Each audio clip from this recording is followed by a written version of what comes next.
Hello friends, welcome करता हूं मैं आप सभी का आपके अपने यूट्यूब चैनल लर्न वोकैबलरी में। प्लीज़ मेरा चैनल सब्सक्राइब करें और बेल आइकन पे हिट करें। दोस्तों, इसके पहले जो मैंने वीडियो बनाया था उसमें मैंने 25 कॉमन वर्ड्स दिए थे जो डेली लाइफ में हम यूज़ करते हैं वर्ड्स। ये उसी का ही सेकंड पार्ट है और मैंने उसमें सारे लेटर्स सारे सारे जो वर्ड्स दिए थे वो ए अल्फ़ाबेट के दिए थे। तो इस वीडियो में भी मैंने सारे जो वर्ड्स यूज किए हैं वो ए अल्फाबेट के ही किए हैं और ये उसका सेकंड पार्ट है। जो पार्ट टू है इसका। तो चलिए शुरू करते हैं। पहला वर्ड है अक्विट। बहुत से लोग इसको एक्विट भी पढ़ेंगे। अक्विट। अक्विट मतलब होता है दोष मुक्त करना, यानी कि डिस्चार्ज, जो इसका सिनोनिम है। ये मैं फिर से बताना चाहूंगा यहाँ पे कि जो रेड में है वो वर्ड्स हैं और उनके प्रोनाउंसिएशन, जो ब्लू में है दोष मुक्त करना, एक्विट का मतलब है दोष मुक्त करना, ये इसका मीनिंग हो गया। और डिस्चार्ज इसका सिनोनिम हो गया। तो चलिए अगला वर्ड देखते हैं। अगला वर्ड है अक्यूट। अक्यूट तीव्र या फिर तेज, शार्प, इसका सिनोनिम हो गया अक्यूट का। अगला वर्ड है एब्रिविएशन। शब्द या पद का लघु रूप। इसका जो सिनोनिम है वो होता है एब्स्ट्रैक्शन। फॉर एग्जाम्पल इसमें मैं ले सकता हूँ, जैसे प्राइम मिनिस्टर का हो गया पीएम, चीफ मिनिस्टर का हो गया CM, minister of legislative assembly इसका हो गया एमएलए। तो इस तरीके से। अगला वर्ड है अडॉप्ट। बहुत से लोग इसको अडॉप्ट भी पढ़ेंगे और वो भी सही है, और अडॉप्ट ये भी सही है। तो इसका वर्ड होता है अपनाना, मतलब एम्ब्रेस, ये इसका सिनोनिम हो गया अडॉप्ट का।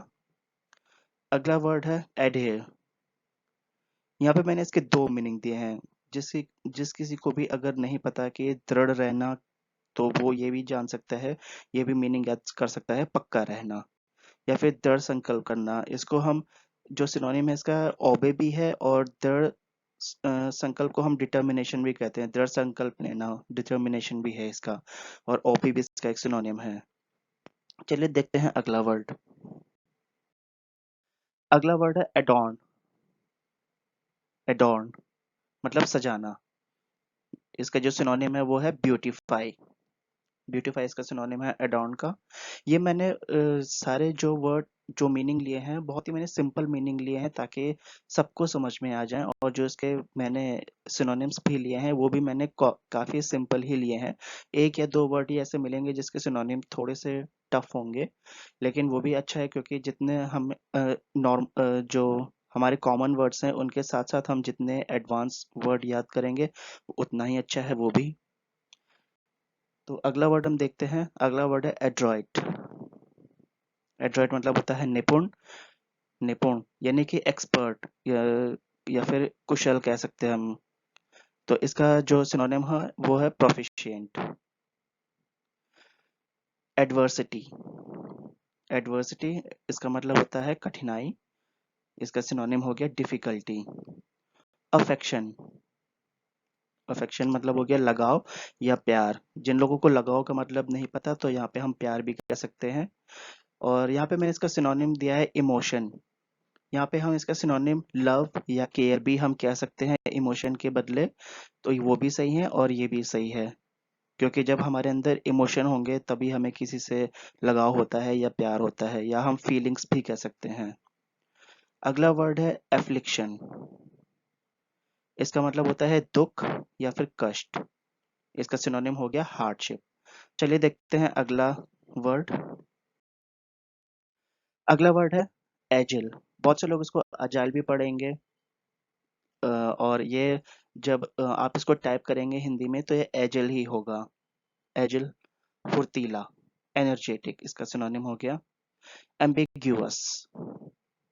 अगला वर्ड आप देख रहे हैं एम्बिग्यूअस। इसका मतलब होता है अस्पष्ट। इसका जो सिनोनिम है वो हो गया इक्वी वोकल। मैं फिर से रिपीट करता हूँ, इक्वी वोकल, ये इसका सिनोनिम हो गया। अगला वर्ड है एंसेस्टर। एंसेस्टर का मतलब होता है पूर्वज या फिर बाप दादा, जो हमारे पापा के पापा होते हैं या उनके पापा होते हैं, तो हम इसको कह सकते हैं सिनोनिम इसका फोर फादर। अगला वर्ड है एनोनिमस। अनोनिमस, इसका मतलब होता है बेनाम, तो हो गया अननेम्ड, या फिर हम इसको नेमलेस भी बोल सकते हैं, नेमलेस। अगला वर्ड है एनॉय, एनॉय मतलब परेशान करना, या फिर हो गया इसका सिनोनिम डिस्टर्ब। चलिए देखते हैं अब अगला वर्ड हम यहाँ पे। अगला वर्ड है एंक्शस, एंक्शस चिंतित या फिर बेचैन। इसका जो सिनोनिम हो गया वो हो गया नर्वस। एप्टीट्यूड, बहुत से लोग इसको एप्टीट्यूड भी पढ़ेंगे, लेकिन जो एग्जैक्ट प्रोनाउंसिएशन होता है वो एप्टीट्यूड होता है। एप्टीट्यूड भी सही है क्योंकि TUDE है यहाँ पे, तो एप्टी कुछ लोग इसको एप्टीट्यूड पढ़ेंगे, बट एप्टीट्यूड भी सही है, दोनों ही सही है। इसका मतलब होता है योग्यता। सिनोनिम हो गया इसका प्रोपेंसिटी, जो स्क्रीन पे मेंशन है यहाँ पे। अस्पायर, अस्पायर मतलब चाहना, परस्यू। एम्बियंट, एम्बियंट मतलब होता है आसपास का, मतलब सराउंडिंग्स। इसको हम ऐसे भी समझ सकते हैं कि जैसे किसी की, जैसे किसी को गाड़ियों का बहुत शौक होता है, तो एक्सटीरियर पे, एक्सटीरियर मतलब बाहर जो दरवाजे होते हैं या जो नीचे का हिस्सा होता है टायरों के पास का, या फिर इंटीरियर, जैसे हम जो केबिन होता है इंटीरियर, वहां पे हम लाइटिंग्स लगवा लेते हैं, तो ताकि जो है कार थोड़ी अच्छी लगे, केबिन थोड़ा अच्छा लगे दिखने में, तो उसको हम कहते हैं एम्बियंट। जैसे हम, आपने सुना होगा एम्बियंट लाइटिंग, तो वही है ये एम्बियंट। नेक्स्ट वर्ड देखते हैं, नेक्स्ट वर्ड है एम्बियंस। एम्बियंस का मतलब होता है माहौल या वातावरण। इसका सिनोनिम हो गया एटमॉस्फियर। चलिए देखते हैं अगला वर्ड। अगला वर्ड है अटेस्ट, अटेस्ट मतलब प्रमाणित करना, इसको वेरीफाई करना भी हम कहते हैं। इसका जो सिनोनिम हो गया कि किसी चीज को हम वेरीफाई करते हैं। नेक्स्ट वर्ड है अटायर। अटायर का मतलब वस्त्र भी होता है, वस्त्र पहनना भी होता है, या फिर संवारना भी होता है।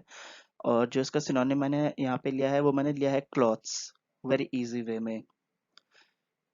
अगला वर्ड है एट्रीब्यूट, एट्रीब्यूट, एट्रीब्यूट का मतलब हो गया विशेषता या फिर श्रेय देना। श्रेय देना को हम कह सकते हैं कि किसी चीज का क्रेडिट देना किसी को। विशेषता हो गई क्वालिटी, और जो इसका मैंने सिनोनिम यहाँ पे रखा है।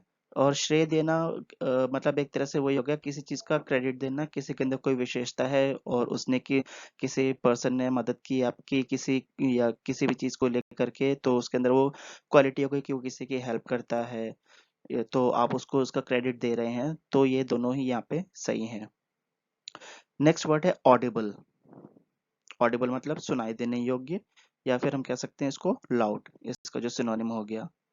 अगला वर्ड है ऑथेंटिक, ऑथेंटिक मतलब विश्वास योग्य, या फिर हम कहेंगे इसको एक्यूरेट। एंड फ्रेंड्स, हमेशा की तरह जो मैं बताता हूँ कि मैं वर्ड मतलब एंड में दो इडियम्स देता हूँ। तो यहाँ पे भी मैंने जो है दो इडियम्स दिए हैं, जो आप देख सकते हैं स्क्रीन पे मेंशन है। पहला है अ पीस ऑफ केक, मतलब कि बहुत आसान होना। जैसे कोई फॉर एग्जांपल हो गया कि कोई चीज़ आती है आपको जिसमें आप बहुत ज़्यादा एक्सपर्ट हैं, वो आप अगर किसी को सिखा रहे हो या फिर आप कर रहे हो, तो आप कहते हो कि मेरे लिए तो बहुत आसान है, बहुत ही सिंपल टास्क है ये, बाएं हाथ का खेल है मेरे लिए, मैं इसे तुरंत कर लूंगा, तो उसको हम कहते हैं अ पीस ऑफ केक। और अगला वर्ड है इसी तरीके से एड इंसल्ट टू इंजरी, मतलब जले पे नमक छिड़कना। जैसे सपोज आपके साथ कुछ हो गया, जैसे आप कहीं जा रहे हो और आपको जाना पहुंचना था, सपोज आपको पहुंचना था कहीं पे 10 बजे, और आप हो गए लेट वहां पे, और वहां पे पहुंचने के बाद आपको ऐसा लगा कि जो काम आपका होना चाहिए था वो आपका नहीं हुआ, तो वही हो गया एड इंसल्ट टू इंजरी, मतलब जले पे नमक छिड़कना। मतलब आप तो एक तो टाइम पे पहुंच भी नहीं पाए, और फिर पहुंचे भी तो वहां पे जो काम आपका होना था वो हो भी नहीं पाया, तो उसको हम कहते हैं एड इंसल्ट टू इंजरी, जले पे नमक छिड़कना। तो यही था आज का वीडियो, पार्ट 2 था ये, जिसमें मैंने ए अल्फ़ाबेट्स के ही दिए थे सारे कॉमन वर्ड्स और उसके मीनिंग्स विद सिनोनिम्स, और जो इडियम्स थे। इसी के बाद मैं इसके साथ पार्ट 3 में मिलता हूँ बहुत ही जल्दी नेक्स्ट वीडियो में। चलिए, थैंक यू सो मच, और stay home, stay safe. Thank you.